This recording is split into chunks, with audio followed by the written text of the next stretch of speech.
Angidisturb mfana yazi. Bafethu sanibonani lapha emakhaya bafethu once again. Sipho Hadebe. As you know by now, I know you want me to tell you guys, igama lami mnandi nguSipho Hadebe. Umfana seSoweto. Yeah. Guys, so the podcast Paranormal Show is the show that you're locked in. We thank you so much for choosing us. We thank you so much for choosing us. Bafethu, at this point in time, would like to welcome you. We say Namkelekile. Welcome and thank you for choosing us. Yeah, namhlanje ngiphethe Stella Mfanaga studio. I know what you guys have been waiting with. I wonder ke namhlanje baphethe ziphi. Yeah, no.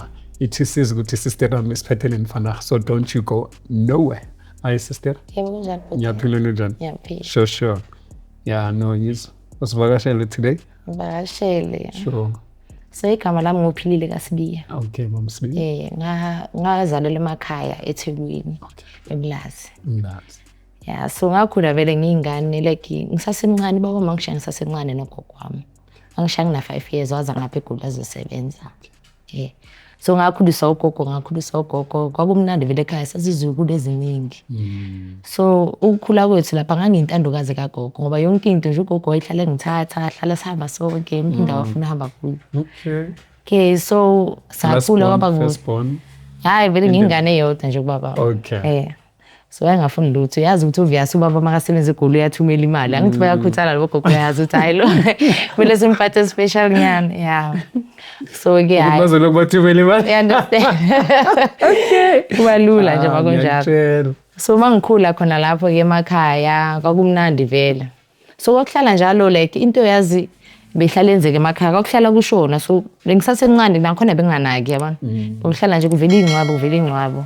Nginganaki hayi ngikhule vele ngibe ngibona ukuthi ingadi yakhona yasekhaya ihlala vele ikhakazile kuhle vele nakhona kunezindlu ezi5 ekhaya yeah bakhile khona so ngihlala ngibona lengadi so ngizibuza lengadi inisolwa ubani because angazi ngibona umuntu vele ngaphandle abuye yinisela nani because abomalume vele bese bashonile seselethi izukulu nogogo so ugogo njengoba bathanda mina ithe mayithi 2010 ugogo ngangina 17 years by the time ugogo ngibizwa wathi nganami yazi ngiyafisa nje ukuthi ngikwazise enye into ngifuna ukuhlala nawe phansi ngikhulume nawe wangithatha ugogo vele sahlala sobabini wathi yabona mina njengoba nginje angiphili ngendlela eright yabona ngayenza ezinye izinto empilweni ezingekho right ngabe ngizimiza ukuthi ugogo ukhuluma ngani wathi lento ngizokutshela yona izohlala phakathi kwami naye akumelanga utshele umuntu ngoba vele into zingakubiyela mangathi uyayikhuluma nje ngeke kube right. So ngamamela vele ugogo ngahlala naye phansi wangitshela ukuthi nganami njengoba ubabona umalume wakho ukuthi abasekho emhlabeni sebashona ngabathwebula so ngabafaka kulamadumbi lawo izindlu lezi ezincane lezi ngabafaka khona lapha so ngiyabasebenzisa njengoba ubona lengadi ukuthi ihlala iqhakazile njalo yibo bahlala abasebenza understand so ngizokufundisa nje ukusebenzisa umuthi ukuthi kusasa mase ngishonile uyazi vele ukuthi uphathi kwama zami ukuthi wena uzoyazi ukuthi usebenza kanjani. So kwahamba isikhathi vele sengihamba vele nogogo emfundisa leyo mithi leyo sesihamba vele lapho ayethakatha khona ngihamba naye so khona lo muzi lo one ukuthi mase sifika kulo muzi lo muzi kwangangeni kangathi kuyashisa mase sasondela egedini kunzima understand so ugogo wabona ukuthi hayi lapho ngcono vele siphume mara eminye nje kwakulula ukuthi sivele singene kuyo ngoba kwaku easy nje sasingena nangikhiya zembobo zembobo zekhiya no Masibili. Yebo. You were 17 years. 17 years. 2010. Uhamba nogogo niwenzani? Samba ugogo ayoganga isuku. Okay, carrying you along. Yeah. Okay. So ukuthi angikhona ungibonisa kahle lezi zinto zakhe ngibe perfect ukuthi mhlazana ungathiwa kasekho lekhwama lezi ngiyazi ukuthi isebenza njani. So ke sabe sichubeka ke until ugogo azashiye ke emhlabeni. Ngase ke ngiqhubeka mina sengiyiwani phela manje. Ngoba sengisho lento sengiyayazi sengumaqhuzu kulento le. And manje angisakhethi ukuthi ngizwisa bani ubhlungu or angizwisi bani ubhlungu. Sengihlanganisa kwasalana nje lento sekuyi-enjoyment man kimi like angisanandaba ngisakhathala ukuthi umuntu uzizwa kanjani. So kafika leso sikhathi lapho sengifika nami sengithobula umntwana next door. Kade lo ngane leyo idlozi layo li strong kakhulu. So mali strong kakhulu yabana njengoba ngihleli sona manje like ngiyamfila like kangwami. Understand ngiyamfila nje ukuthi ukhona la. So lento iyangihlukumeza because angikhona ukukhuluma noma ubani ngiyengitshela umuntu lento leyo umphakathi ungangishisa. Kodwa manje sengizimisela ukuthi ngibe clean ngilungise yonke into. So lengane le njalo ihlala ingivelela ikhala lengane iyakhala. So noma ngathi ngiyabaleka ekhaya noma ngathi ngenza lengane ihlala nami. Even though lekhwama lezi angazi ukuthi ngishiye kanjani. Angazi ngempela ukuthi ngashiya kanjani ngiziyeke ngizibeke phansi angazi njani. Kodwa wona umuzi wasekhaya usamile. Abomalume basasekhona basawusebenza basayenza lengadi basasebhizi. Yonke into nje even now. So angazi ukuthi njengoba ngibona kanje ngila eGoli kodwa kumele ngibuyele futhi emakhaya. Masibira mana kancane. Ngizofuna usizo nje la eGoli. Because ngiyabona ukuthi emakhaya ngisho vele inyanga zakhona ngathi asisebenzi ngithi I think ngizama ukuthi ngize ngapha eGoli ukuthi ngizama ukuhlanganisa ukuthi kulunge lutho. So angisazi ukuthi ngenze njani ukuze lesikhwama lesi ngisuse kimi ngiyekele yonke lemikhubo engiyenzayo. Angazi nje ukuthi ngawuthola kanjani isizo. So Masibira, you've been doing lo msebenzi from 2010. From 2010. At the age of 17. Yes. Until now. Yeah.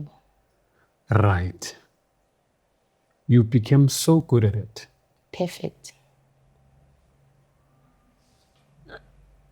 Now, for the sake of our safety, I wouldn't want to, because now when you say this to me, ngiba nale concern yoguti, this thing, it's like it's still a live wire that you've connected to the wall and you usapress on button.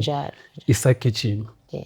So if ngingathi kuwena, okay, Masibira, let's trace back to who you have done so many wrongs to. Izovusa le nto le ebantwini. Now you are here seeking for help. Yebo. Ngidinga usizo labaprofita nje umuntu ongathi unamandla njengoba ngikisa lesikhwama. But ukuthi ngihambe ngiyofisa labantu ukuthi makhelwane ngakwenza so akukhulula ngoba uzongishisa umphakathi. Okay, let me then ngithi we still have an option. Right? Okay. We still have some time. You doing this now is saying, Mina Hatebe, I'm still in two thoughts. To say it's either I try and we do not air this, or let's air it whilst I still seek for help. But you just need to be cautious on what you divulge. Yes. Okay? Because honestly speaking, yabona umuntu mayokonyolologa. First things first that comes to me is safety yaloyo muntu. Kunjalo. And honestly, you would want to see that person on the other side saying, we managed. Yeah, kunjalo. We truly managed. Because the worst thing that could happen is to come to this show and then tomorrow we hear other worse things than you. And you are seeking for help. Oh, kapshong. Yeah, I understand. So, the floor ask on my side, since you're also seeking for help and you also want to help people with notice which is in the zone as a call. So how did you guys maybe perhaps identified Lama charity being one lawyer or whatever so that people can be aware what was the reason why this is the yard, this is what we need, the achievements. I don't know if you can just walk us through. Into yazi nami senginothisa njengoba sengimdala kanje ukuthi ama achievement angaboni. Ugogo nje ngathi into yakho na bekafuna ukuyenza nje ukuthi azwise umuntu ubhlungu, beyangafuna ubona abanye abantu baphumelela into engiyibonayo. So beyangafuna nje ubona umuntu ukuthi kunomshado ukuba nani. Usho insena bese kayazi ama go aheads ukuthi kuzowenzakalani lapha ya. Kuzowenzakalani lapha. So ungahamba nami uzosiza. Usho insena uyazi ukuthi inhloso yakhe ukwenza. So kwamanje nami sengiyayenza nje angisakhethi ukuthi ubani ukwenzakalani ngayo sengiyayenza sengiyinto esegazini. Kunzima nje ukuyeka. Kunzima because iyo indlela sengathi ngiyikhethile but bengana choice. And you didn't know any better. This is what you knew. Into engiyazile. Okay. Let me re-ask the same question almost what Umfwethu ayibuza. The most targeted places that maybe ugogo obobona azilanda kakhulu, was it prominent families, was it abantu abanjani mhlambe ekuhlaleni, naye bekuwumuntu adudulayo uyafunisa nje ukuthi la angangena khona makungangeneka khona uyangena or Bekuwumuntu vele othagethe abantu vele ayazi ukuthi bafundile abanemali abantu abakhona ukuzimela imindeni ihlala ijabulile abona labantu ukuthi mangababona nje ngegroza like akabi right abantu like yabona emakhaya phela emakhaya sometimes amanye amafamily ayaqhubeka amanye right so beyafuna nje ngathi bangafana kona lapha emakhaya so nje into yakhe nje bafuna ukuthi ayenze ushinzi vele bekazizwa ngathi maybe uyinkosi yokudala zonke lezi zinto lezi so mangazulu umuzi we-1 ukuthi besithi masithi sangena lapha siyasha kuyashisa lapha besingakhona ukungena kuba nzima kwakwenze njani masibe umacabanga kuleyo muzi I think ukuthi maybe umuzi oprotectiwe or something like u-strong lo mshiso loya esizwile lapha. Do you know perhaps what was that strength of the house? What was the protection of the house? Angi-understand namanje azi ngisazibuza na today ukuthi like yini into babaqinise ngayo lapha singakhona ukungena because le minye yona kulula singena nje lula sing. Okay, must be maybe just to dwell on that point of the strength of that house. Did you then now yourself try to go back then find a good time? Maybe I can break through into that house. Azange ngizame because angisabi ukuthi kusasa ngabe ngichokeke khona lapho bangithola khona lapha ekseni. Because you knew ukuthi bekushisa. Yabona ukuthi benama dangerous ngaphakathi. Bekunenge danger. Okay, must be. So as bengathanda ukuthi singakhipha amagama abantu ukuthi omakhelwane kuphi in general nje umwenza wona lo msebenzi esikhathini esiningi what would you guys use to nihamba kanjani? What was the mode of transport that you were using and what was happening? Were you protecting yourself manihamba niyosebenza benenze njani? Into sasisebenzisa kwaba isicathulo sasiphuma nje kwakhona into sesigqokisa vele sibe mhlophe so umoya like besiphuma ngomoya but umzimba uyasala sekho into sasigqokisa nesigibile isicathulo sihambise khona lapho so khona le like yabona nje kuba lula nje ukuthi sivele singene kweminye imizi nje lula nje ngomoya not ukuthi ngomzimba if besiya ngomzimba vele uyazi ukuthi igate kumele ulivule natural but masiya ngomoya we just sayintarisha nje ngalendlela embondweni just pierce through nje simple. And then would I see you? Anyeke uzungibona. At all? Anyeke. Would I see your shadow maybe? I don't think even the shadow I don't think ukuthi ungayibona ishadow. I don't think maybe ungezwe ukuthi emoyeni ukuthi ayikhona into kusindayo. Okay. Yeah, so khona into efikile. Okay. Yeah. So that is the biggest way to know ukuthi khona into engekho la. Yeah. Okay. Must be what would you do manfika senize emzini wami? What would you do esikhathini esi? What are you looking for? Vele sometimes masifika vele sanithola ukuthi enilele ne and then ugogo maybe uzogquthula maybe inwele zomuntu lwamfunayo. Maybe azikhathi nyana ngesikero khona lapha sifake somewhere. And then bese siyabuyela ke seziyosebenziwa kule ekhaya. So ba busy ngaso. Yabona kuba lula kanjalo ukuthi at least inwele nje mangathi qhu kancane afike nje endlini afika sisebenze. So bakasebenza kanjalo nje ngeinwele zabo or amazipho. Amazipho. Yeah. Bongafika uthatha isaka lemali mhlambe or lutho yikho ngithi lento le iyangibora because akuna next engiyigayinayo akuna next engiyigayinayo if bekuthiwa at least bengizoba neimoto kwathini or ngithatha imali virtual bekungcono but lokhu kunilethela nje inhliziyo ephulekile inyembezi zabantu nalengane engihamba nayo engayazi ukuthi ngizoyithini izosuka kanjani ecangwane. So so I don't know. Please, if you feel not comfortable to answer this one, it's fine. When was the last time you flew into somebody's house? I think it was on 2024. Okay. 2024 sikudala. I know kudala kimi. Ngifila ngathi ngeke. Kudala kimi. Ngithi uzot last week. Yabo? Ngithi uzot last week and then I would because since ngisukile ekhaya from 2024 ngize ngapha ngithi hayi mhlawumbe ngizothola vele isizo but namanje angalithola. Yikho sengithatha inyathelo ukuthi ngifike la. Okay, ushiye bani ekhaya? Ngishiyile ama-cousin wami because besizulu eziningi phela emakhaya. Bayazi ukuthi kwenzakalani? Abazi ukuthi kwenzakalani. At all. Abazi. Ugogo watshela mina nje lemfihlo. So angazi maybe sokhona unothisile njengoba ngingapha angazi. ukuthi mhlambe maybe khona into ukwazi bona njengoba abantu bathubuliwe babafakile endumbeni. I don't know. Something esifunela nje ngathi ngathola umprofit onamandla abathandazeli or izangoma ezingangisiza. Uzobuza umndeni mongezwa ukuthi uzoyezwa uma uyibona le video le. Ngicabanga ukuthi uzoreacta kanjani? Nakhona vele angafuna ukuthi maybe asho ukuthi ngike ngamenza so but angasho ukuthi kabani. Understand? And akekho sure ukuthi ngikhuluma ngaye. So akekho sure. Who's not sure? Maybe yena bomakhelwane uzabathi wangenza so akekho sure ukuthi ngayenza. Just ukuthi mina ngifuna ukuba clean la ngifuna ukulungisa impilo yami nje cha. So ukuthi yena uzosola kusasa ukuthi hayi cha ngikhuluma ukuthi kwabani ngangena or kabani ngingena. But the members of the family when they see this or cousin obashiyele ekhaya, how do we deal with that? Eish angazi impela angazi nje ukuthi uzoyenza njani. Angazi ukuthi inyathelo zami from now on.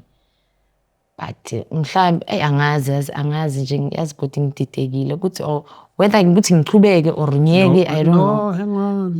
No, You can also ask something. Sinokubona man kuba social media like unokubona like uhlala nogogo ne video yogogo ngunu bathi bekaloya njengoba nisho ukuthi beniya spiritually. Yena as I figure to the point we are physically, what is the difference or maybe you I think ukuthi into efana naleyo ukuphatheka usuka phathekile usuka thola umuzi lo uqine kakhulu ikwatholakala ngini. Understand? So kahle lo muntu lo beyangekho past physically mara lo muzi mbokile umzimba ulandela ubambekile because unokubona sometimes ukuthi abanye babathola ekseni babiza umphakathi uzozana ezobona umhlolo basuka baphathekile. So, sorry Masibiya, let me understand you very well. So meaning uma uphuma ngokomoya wangena kulomuzi wagaqeka enomzimba usele emuva.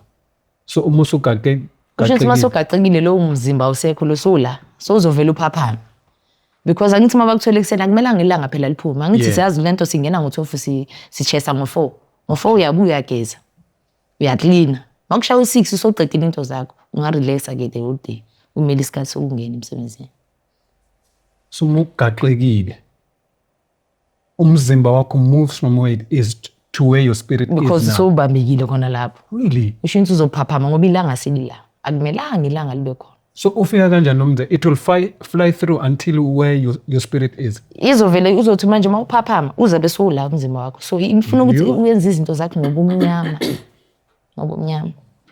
Uze lento ungatholakala ufika uclean wenze yonke into yakho ulale. At one stage did you feel some fun like I love flying, I love doing this? Did it ever come to you or was it like I think sayicala benginjoya kakhulu benginjoya but since ugogo angasekho like lento ngiyazibuza ngiyenzelani iyangibhora. But sekusegazini ukuthi kumele hlangane nabanye sisebenzisana nabo khona lapho. Ubuza something. Bengakhoni maybe flyer nize thole maybe ningizipressele i-app yami iphini yami yasebhenki. Thola amaphini wabo isibolekele imali. or baye bank itself bayothathisana? Mara kisi amaphini wethu masibayi. Baya spiritually lapho upload sayithatheki kanjani? Angithi iyapressa hade ngizibela. Or bayibambe emoyeni mo transfer. Phela kumele uyazi ukuthi amabhenki even though singathi siyofuna imali ebhenki amabhenki lawa asebenziwe ama-owner nabo. Amabhenki nje awahambi nje emoyeni ahlale nje. Khona abantu bakhona nabo asebenzile so ngeke kube lula nje kanjalo. Yeah. Abelungu laba bafethe amabhenki bayasebenza like ngeke uvele ungene noma ungathumela amagundane I don't think ukuthi baningi abantu bathi hayi thina sithumela amagundane sithinthini but lapha kunzima amabhenki athwele kabuhlungu like anomuntu ukuthi maybe afasiwe ngeke vele ukuthi umthakathi usijela ukuthi uyongena ngomoya ithatha imali emabhenki never because that's natural that's what we'd like to do akuna access nje Shenzi vele bayicabangile wabona ithi mabayicabanga ukuthi hayi le iyenzeka vele asivele si protect lento le spiritual asingene nakhona. What's the worst that you have done? Lethi ubona ukuthi kuyenza ukuthi uyeke once and for all. Into wese nje ile ukuthi ngathi ukulingana next door. Le ngisho ukuthi namanje ispirit sakhona ngiyasifila njengoba ngihleliso. Yiyo lena le engizwisa ubuhlungu kakhulu ngoba angazi ukuthi nengane ngizamile ukuyishabalalisa ayindawo. inami. So they don't know ukhuluma ngayiphi next door. So yikho ngisho noma amakhelwane bangakhuluma kodwa akekho uzobasho ukuthi because ngisho baningi vele abantu bashonele ingane. So ayekho uzobasho ukuthi uye. Anzamanga? Ngizokubuza ukuthi iyavuselelwa na? Nakhona ukuthi uyivuselela ngani? Bese cause abanye abantu bathi bothwele futhi ukulela umndeni yabo ukuthi lamandla la aphiza qhubeka. Uthi nayo nayithwala na nakhona if kuyathwaleka uthwala ngani? La khona ayivuselelwa. Ubuthakathi once ungena kubo ungenile uinvestile until uzoyofa. And then mase uyazi ukuthi somnyango ukufa kumele kube naleyo ngane oyithandile uyidlulisele njengoba ugogo wami ngidlulisela nami mina ngidlulisela umuntu. Kuba into ehambayo waya. That was gonna be my question. Uthi ugogo mayaqala kufundisa. Uthe yena uyithathaphi leyo knowledge. Hayi lokho azange azangitshele but according to ucabanga kwami I think naye bebewandlulisela for me laba ngasekho maybe ukhokho. So for instance, njengoba sikhuluma ngokuthakathi ukuthi if into uyaqala lokuchubeka and like khona abantu ababheka uthi based on the comments mara bas inbox bathi sicela ama number bafuna ukwenzani bafuna nakuthakatha. So labantu ngoba zicala lezinto lezo naba into ezoba affecta or is it something nabo ezo affecta baloba ivuselela or Eqaleni vele into uzosishela ukuthi la ngaphila lempilo ngifuna ukuyiphila but mase ungene ngaphakathi uyazi sola songeneni and akunakuthi uyahlehlela emuva. So ngcono ucabange before uthatha lezo inyathelo because nami njengoba ngicayekile kwami. Nami ngayisho ukuthi into lula kodwa ayikhulula lento. So did you do it like were you hired if like njengoba ngisho ukuthi abantu bazokubheka mara bazosicela ama phone number wakho abantu bathi sicela ama number alo sis like bo khona ukhayariwa as a hitman ukuthi sicela uyothakatha or it's just something you just did for fun? Hayi just bekuyinto nje beyenziwa just for fun not ukuthi uyarishwa angeke uzutshela umuntu ukuthi ngiyathakatha umqashe angeke uvune izolento le Advertise. angeke yeah. Okay, must be. So sifuna isixazululo. Yebo ngifuna sona. So on the comments people will say uthi zama isonto Jesus Christ is your Lord and Savior. I'm sure they're gonna say that. Like if you tried that because I know it's easier said than done. Eyona ngizamile sheme bona leyo ngizamile ayikho isonto engalambanga lela ama Christian ngizamile Rivers of Living Waters ama universal ngihambile shema amasonto kodwa manje sengifila ngathi maybe ngidinga into epowerful maybe into engafana eyomithi so kuzokhona ngihlambulule ngigeze ngibe right.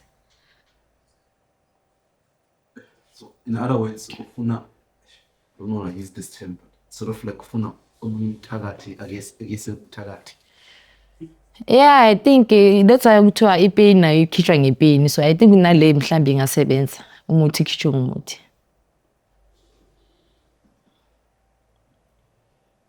Maybe Shembe wise those churches about dealers at CC they deal with African spirituality. They both. Yeah, I think nakhona vele lokho lawo masonto vele they are very strong. I think maybe angakhona ukungisiza. Kodwa nje emphakathini akukhulula ukuthi bekungekhulula ukuthi ngivele ngibangene ngithi hayi because bayangazi abaningi khona lapha.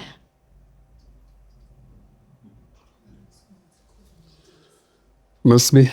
So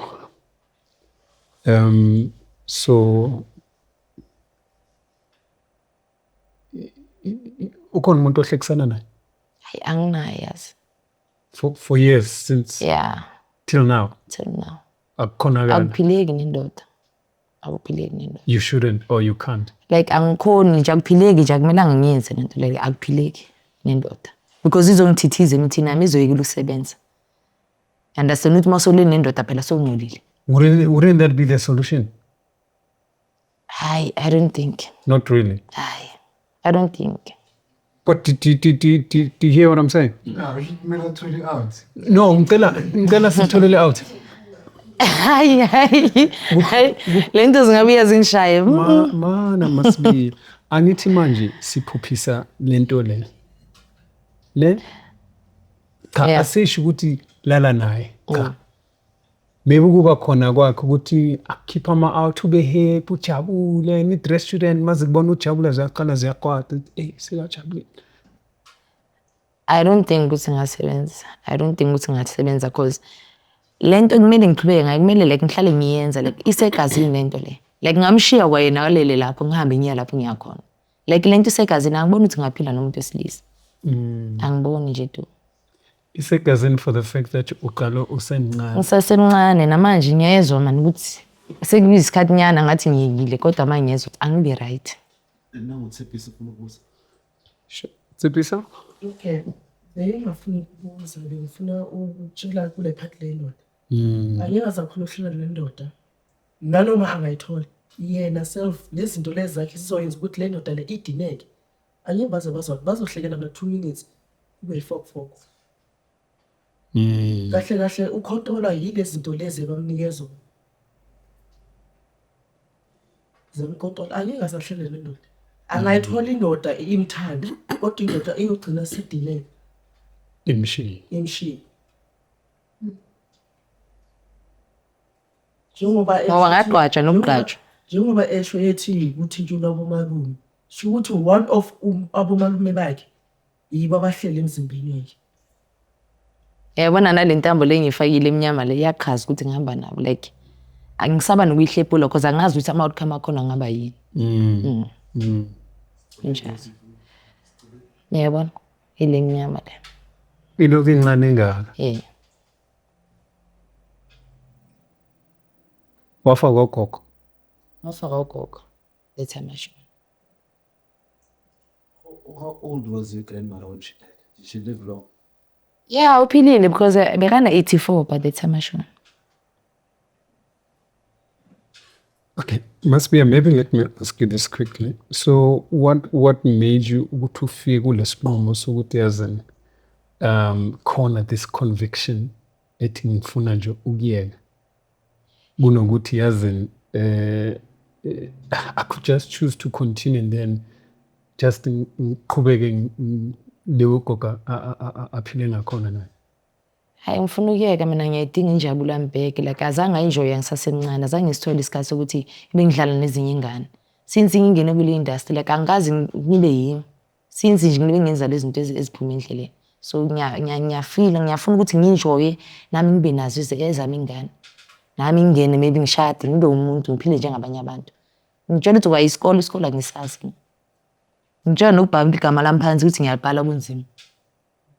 Because ngangihlala vele ugogo like beyanganandaba ukuthi abantu asiya esikoleni or in because abafana bebelisa inkomo like ubusy nje emakhaya bayintombazana kumele yenze imisebenzi intombazana so ugogo nje isikhathi sesikole nje hayi bese ngasebenzi nje Ngikusebenza lento kagogo. Ilento kagogo.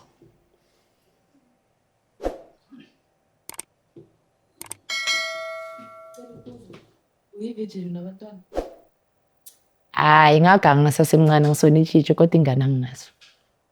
Uyaba pregnant or like at all.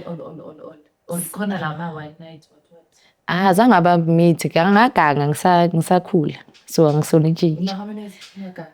Mina I think it's close to 10 years. Ungaganga Next.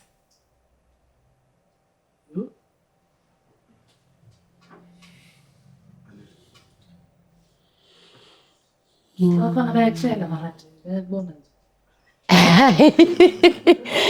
Hayi yeah bakhona abashelayo kodwa uyabona nje la ngizocitha isikhathi somuntu nje because angeke ngibe nesikhathi nabo isikhathi sami nje ukuthi ngiyenze lento yami ubumnyama.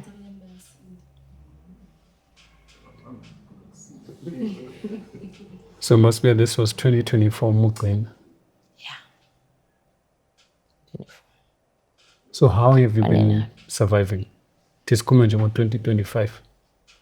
Like angibe right more especially lengane le like mayikhona like phamba bangathi ngilahlelwa ingqondo like masecala into zakhe masecala ukumbokela bangathi ngilahlelwa ingqondo labantu maybe bashola ukuthi angikho right ibasho ukuthi maybe nginobudlozi or ini kanti lutho mazi ngisuka nje into zakhona ngiyakhululela ngicathula bangathi ngiyasangana ngenza ezinye izinto nje ezinga-understandeki so ngiyazama ukuthi ngiyicontrol by all means kodwa manje ngiyeza ukuthi phezulu yazi ngisakhona So nje le ngane nje angazi ukuthi kumele ngisuse njani nje phambi kwami. Angazi. Because ngempela nje abazali angeke ngibatshele. Zipisa. Nombuzo. So the floor. Since you keep mentioning your grandmother, I'm sorry if I missed it. Are your biological parents still alive, like your mom and dad? Ya baba masaphila kodwa umama akasekho emhlabeni. So baba kwathiwa vele wayehlala ezimi. So uhlala ezimi so angazi ukuthi kuphi since ngalahlekelwa contact from ubaba. From ngisakhula since ubaba wanyamalala athi uzala eGoli. So bamaziwe bathi waya eZimbabwe. So angazi ukuthi ngamdingela ngakuphi eZimbabwe. But do you know mhlambe i-background ekhabo baba ukuthi beki-background enjani? Angiya kabo baba ngithi kula kabo gogo. So ilapho sakhulela khona lapho kwathula khona abantu. Khabo mama? Kabo mama angiyazi family kabo mama ngoba ngathi umama wathi hayi indoda wangilahlekelini wangiphi indoda yakhe. So thini hey wathatha ingane yakho ubona ukuthi uphuma kanjani ngoba umama vele wayethanda ubumnandi. Owangophola ekhaya eGoli? Yeah wala eGoli. So awukakamboni? Angakamboni. Wayingane kababa. So as someone who has experience in all of this, what is your advice to people? This is how they can protect themselves with bazivikela kanjani from such and such. Hey, ayona leyo kuvikela because awona iproblem ukuthi like abazali njengoba sithanda ukuthatha ingane sohlalisa nabogogo emakhaya. Ingane vela angeke izisho ukuthi angifuni ukuyenza lento or ini. Ingane ekhulela emakhaya phansi kwagogo iba nenhlonipho. Ugogo mayithatha lehlazi ufaka amanzi ufake ini uyafaka, you understand? So angeke ngize ngisho but if matured ungakhona vele ukuthi ushare ukuthi lento awihambi. I'm sure maybe njengami so njengoba hade besona yesebenzela so the podcast famous and then uzivikela kanjani from yabo from Thakathi. Umuntu vele akaphile nje ahamba free. Umuntu kumele ube nento zakho zokugeza, kumele kube nento zokugcobisa, kumele ehlala uzimele umuntu uziqinisile. Because nje mawumolula nje yonke into iyazizakela.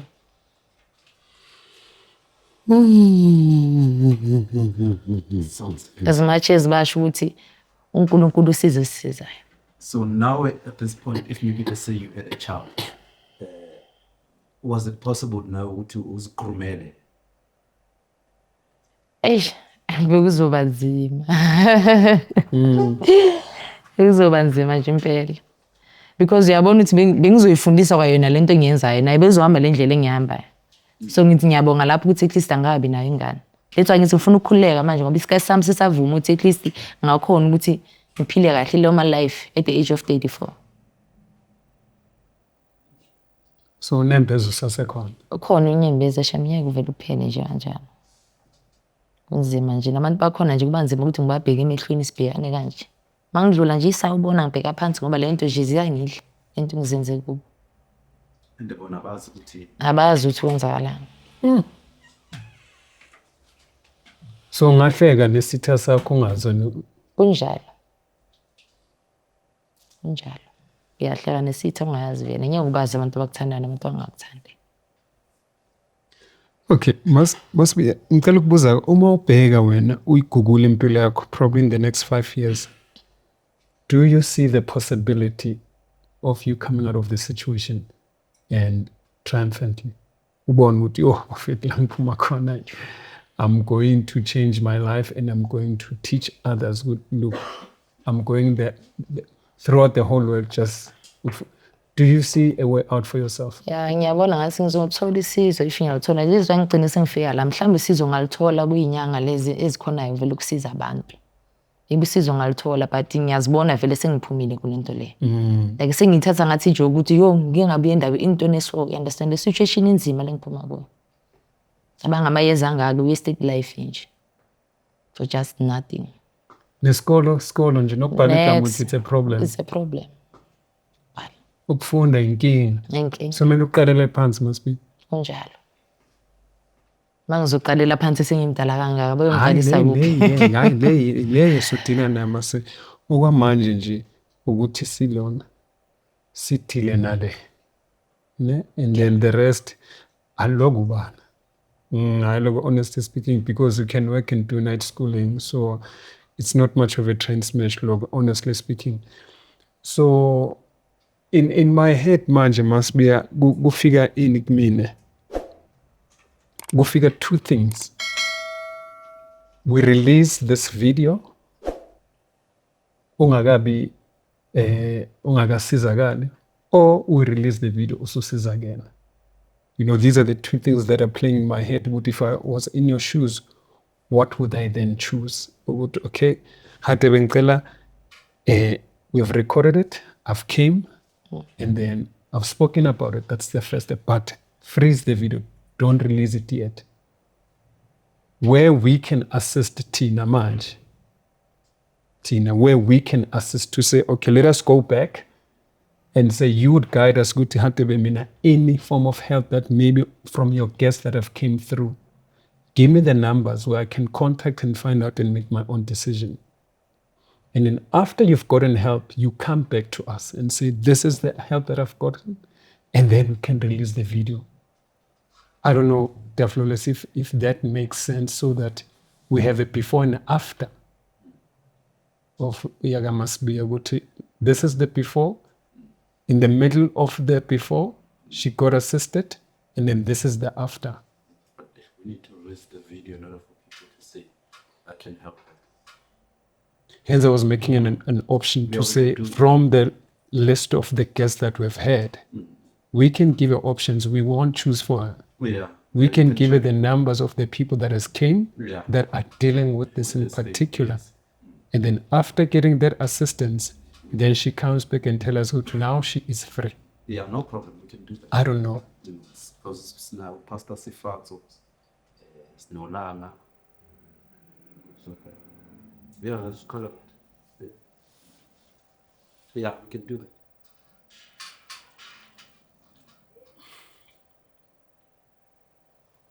Must be. Yep.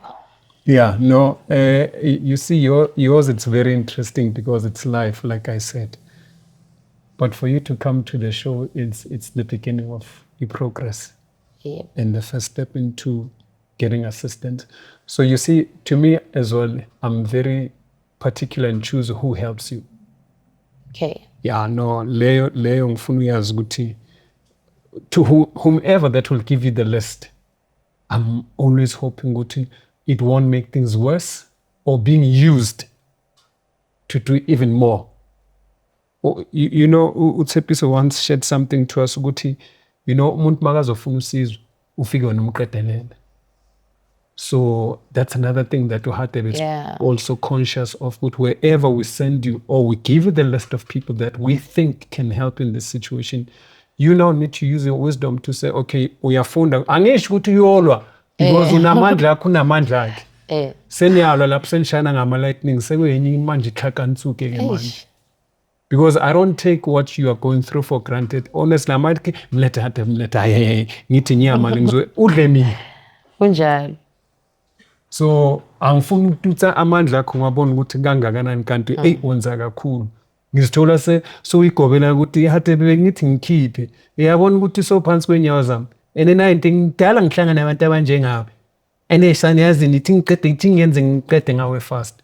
So would be very cautious to say who we give you options to work with, and people that are genuine and say, I want to help you to come out at least ozodila ngezinto. If wangasusa lento le okhala ngayo kwamanje and uzokhona ukuthi usizakala nokuthi ungasaqhubeki ngalento le. Because this is why iSoweto podcast is here today. Yeah, it's not here kuzona ke inkinga zethu zabantu abamnyama, then you leave them hanging and then we're chasing numbers. Unfortunately, akichinywa kanjani ingakho iSoweto podcast ila ikhona manje. If we're chasing numbers, trust me, believe me when I tell you this, would still be like the celebrity podcast. Ziyahamba mara yabona ukuthi hayi sanazi. So Jehovah knew ukuthi this one, the reason why it will run ahead of the rest, it's because the mandate that they are carrying is to kusiza umuntu omnyama. And all the initially Maskal, we started with that in our mind. We want to know the challenges and be a solution to all of them. So it still applies even to applies to uTshepiso, applies to everyone of figure. But where sisino lasingakhona, we then hope that whoever that will see will then reach out. So it's the same principle that Awuyidedele applies to nje you. impela. Ayidedele ngithola isizo. Because akusizi ukuthi ngithi ibambe. Unomsebenzi okumele uyenze. Ngeke uhlale ufunana nokuthi hayi kunentombazane efuna isingisho. So unqona i-release at least bona bazocontactana nawe. Abangakhona ukungisiza. Okay, no problem. We do that, but kumele basi-email because angeke sishiye ama-phone number kasisi bazomfonela for other wrong reasons. Yeah. That's what I'm Whenever us email. Yeah. I'm sure we'll find some. Tshepiso, quickly, what does she need to do now? Umubhekile. How can she get assisted? Into kumele ukuthi ayenze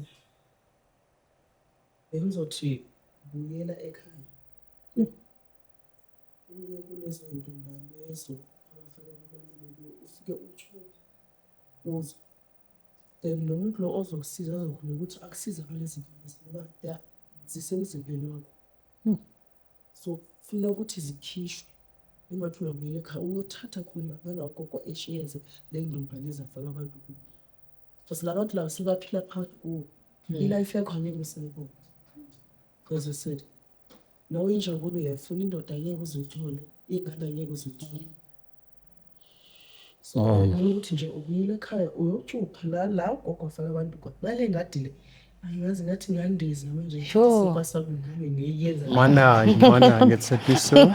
Mana. Siyakwazi phela wena. Ngithi awudlali. Iyakhaza. Look, we wouldn't say speak to Tshepiso. In your own accord, you could speak and find out what angabonisa kanjani. Yeah. Okay. So hence I just always refer to her because now spiritually she's inclined ngalezinto lezi. So ungamangali lokhu ngimbuza. It's because into mangayazi awuyazi. Awuyazi. Ubuza kumuntu onolwazi ukuthi okay, hade bemakuso wenza so, mawufuna ukora maku 18 area wenza so. That's how it's done. So must be in closing it is sebenzele phezukwa isu ukuthi siphuma kanjani kulodaba. Ngiyabonga kakhulu. And then bese ke sesiyabuya ke and then we give feedback to our viewers. So we then have to sit down with the executives to decide it's either we get contacts for you that you might need to call and then or we release the video and then people that from the outside or from the list they then wanna contact us to contact you. Okay. Yeah. It's a very tricky one. And it needs to be dealt with very sensitively. So especially abantu basekhaya makungenzeka ukuthi bafike bayibone kuqala before you get assistance ingasabi ukuthi awusakhona even to go home because you go home and you are the only one who was getting ikhwama zikagogo.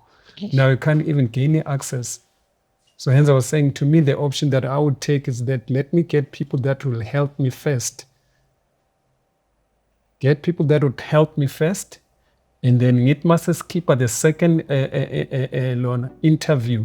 Then the work is done. Good. This was the situation.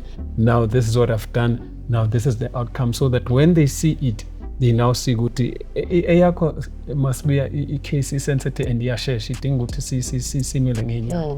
Yeah. It's very life. Offer lapha makhaya. Yeah. No. Siyabonga. Thank you so much. Yeah. It sends what umsebenzi behind the scenes. Jehova siza sinikeza amandla nokuhlakanipha. But at the end of the day, must be there's always a solution to every problem under the sun. Nah, ayikhehlula uJehova amanga now. Yeah, that is why you're here. That is why you're here. So we thank you for your courage, for coming through and wanting and seeking help. So it has finally come. So the podcast Paranormal Show siyabonga bafethu. Dankie. Reka ufela. So let's hang in there, Masbia. Hang in there. Cut.